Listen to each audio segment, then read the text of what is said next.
Para receber todas as novidades do canal, inscreva-se e se curtir o vídeo, clique em gostei. Aproveite para acompanhar a Rede Super nas redes sociais.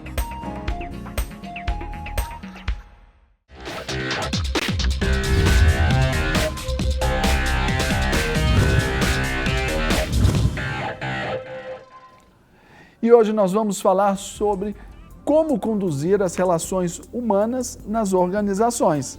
E para que a gente tenha essa conversa muito bacana, sabe quem está aqui comigo? A nossa queridíssima Mônica Hawk. Moniquinha, olá, seja bem-vinda mais uma vez, tudo bem? Tudo bem, graças a Deus. Muito bom, Moniquinha. E agora nós vamos apresentar a convidada, não é verdade? A convidada que é a Silvia Angélica, que é coaching e vai falar para a gente. Muito bom dia. Eu gostaria de, primeiro, agradecer de estar aqui compartilhando um pouquinho, né, das minhas experiências, conhecimento sobre o coach e o que ele tem trazido para as organizações. Falando de relações humanas dentro das organizações, o processo de coaching, a metodologia de coaching, como que ela pode ajudar? O que ela mais traz, o de mais rico, é o autoconhecimento. Diante de várias ferramentas que nós utilizamos, várias metodologias.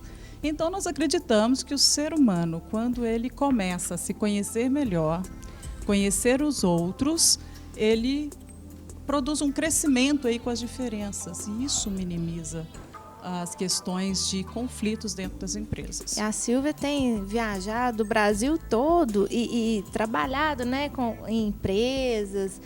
E ela tem percebido que você acha? Quando a gente contrata, quando eu contrato alguém, você acha que eu levo só a pessoa, levo a família? O que eu trago para dentro do escritório? Considerando aqui, você vai trazer o pacote completo, o pacote, combo, né? É o pacote vai completo. todos os seus problemas, a sua história, a sua origem, tudo isso conta. E que normalmente, né, Mônica, nem sempre aquele atestado de bons antecedentes diz tudo que a gente precisa saber, né? Não, e na hora que a gente contrata, a gente ainda tem o hábito de contratar pelas habilidades técnicas, né? Então a gente, nossa, que cara bacana, olha o currículo, olha o que ele já estudou, olha onde ele já trabalhou, mas não tem lá como ele se relacionou com as pessoas, não tem lá como que ele trabalhou em equipe, e muitas vezes... Não se avalia o desempenho, a relação dele em trabalhos anteriores. Exatamente. E é isso que faz uma empresa demitir. Hoje, de cada 5 demissões, 3 estão ligadas ao comportamento.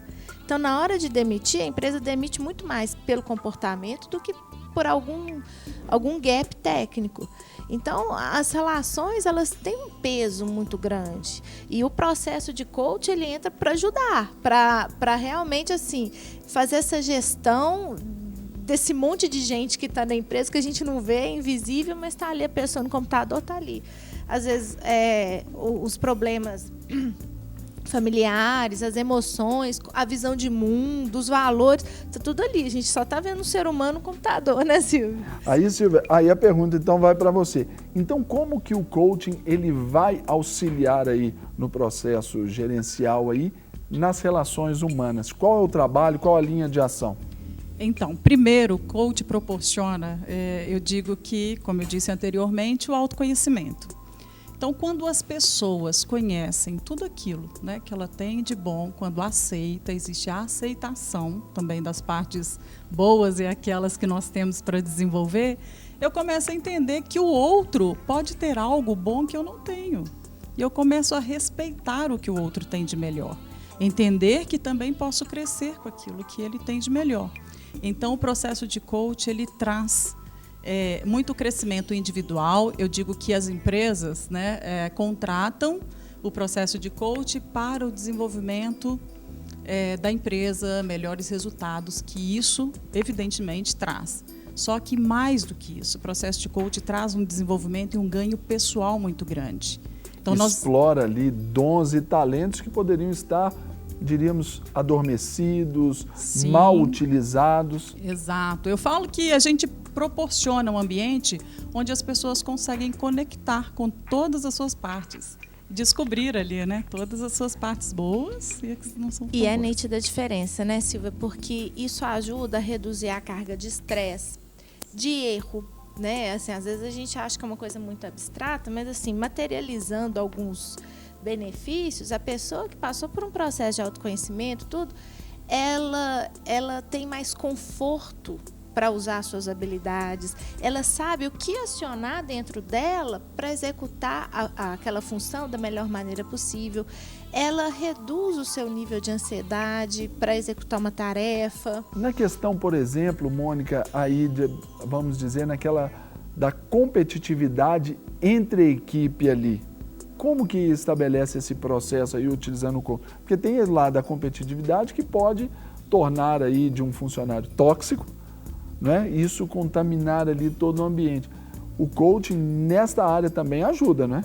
Não demais, que traz né, a Silvia? segurança, né? A Silvia vai falar disso melhor do que eu, porque tem o processo de coaching individual e tem um em grupo também. Sim. E tem todo um trabalho que é feito focado no melhor funcionamento da equipe a partir do levantamento dessas habilidades, né, Silvia? Visa essas complementações que você falou, não é? E olha que interessante, o processo de coaching ele proporciona, em momentos de conflitos, o que nós trabalhamos muito é buscar as melhores perguntas para ter as melhores respostas.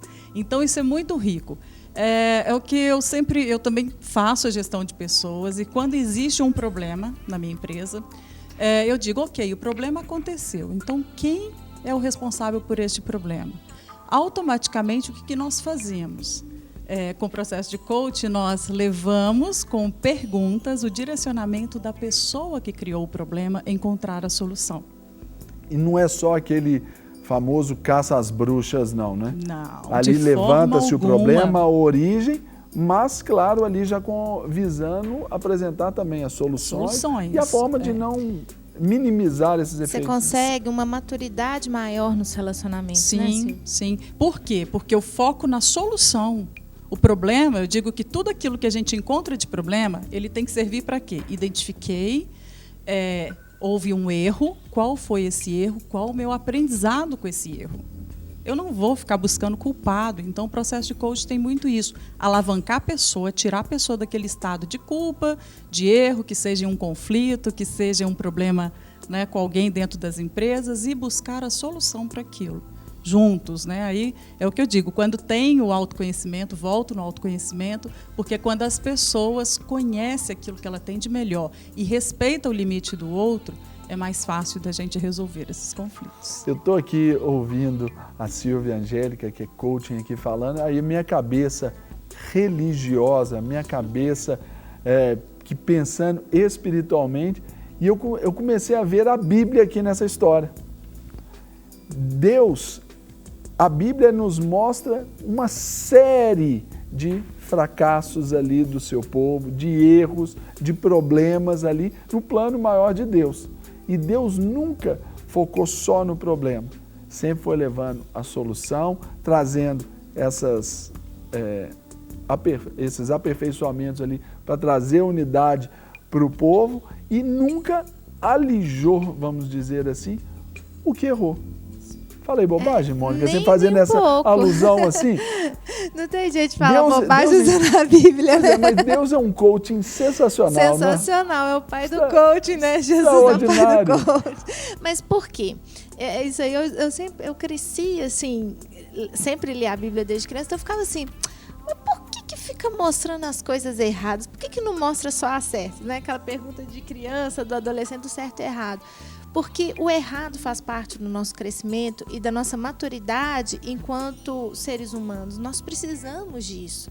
A gente precisa passar pelo erro e ganhar a maturidade que o erro traz para a gente. Então, a gente precisa realmente focar nesses exemplos assim, humanos. Num tempo onde a gente cultua tanto aqueles heróis que só acertam, né?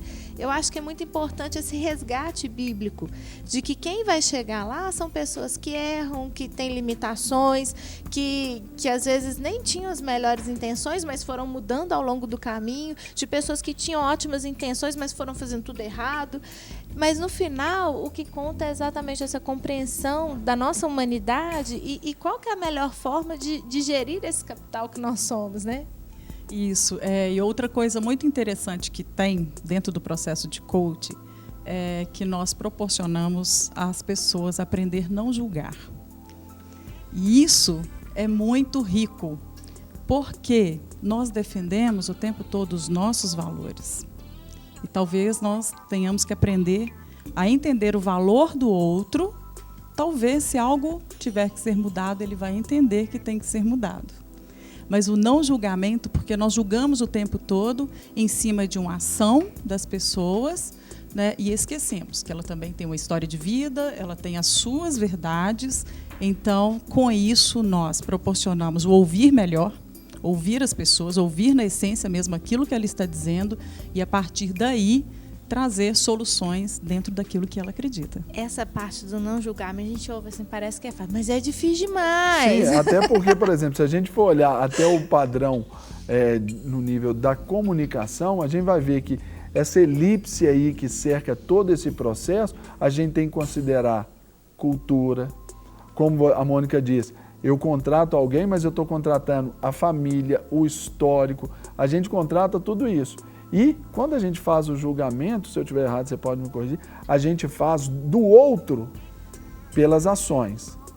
Só que tendemos a ser assim, bem mansos com a gente, bem flexíveis conosco, quando nós nos julgamos pelas intenções. Isso já é um desnível muito grande, né, no processo gerencial. Né? E outra coisa, eu acho que o julgamento é uma reação primária, né, que o ser humano tem de classificar o outro até para ver perigo, né, pegando uma coisa bem ancestral. Perigo, posso me aproximar, tenho que me afastar. Então, assim, é uma primeira reação. Ok, mas você é um ser evoluído, você tem essa capacidade, né, de passar dessa fase. E muitas vezes a gente não passa, né? Então, e o coach ajuda isso mesmo, a gente evoluir, deixar um pouquinho de ser, falar de um jeito bem ignorante, deixar de ser um pouquinho de ser bicho, né? Porque pensando que isso é uma reação primitiva, para ser um pouquinho mais gente e desenvolver a humanidade.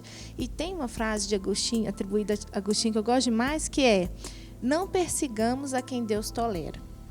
Então, eu toda hora eu fico pensando nessa frase, porque eu preciso usar isso o tempo todo, porque minha natureza é difícil controlar. Então, mas eu fico o tempo todo, não persigamos a quem Deus tolera. É uma forma de dizer também, suspenda o julgamento, né? Exatamente. Isso mesmo.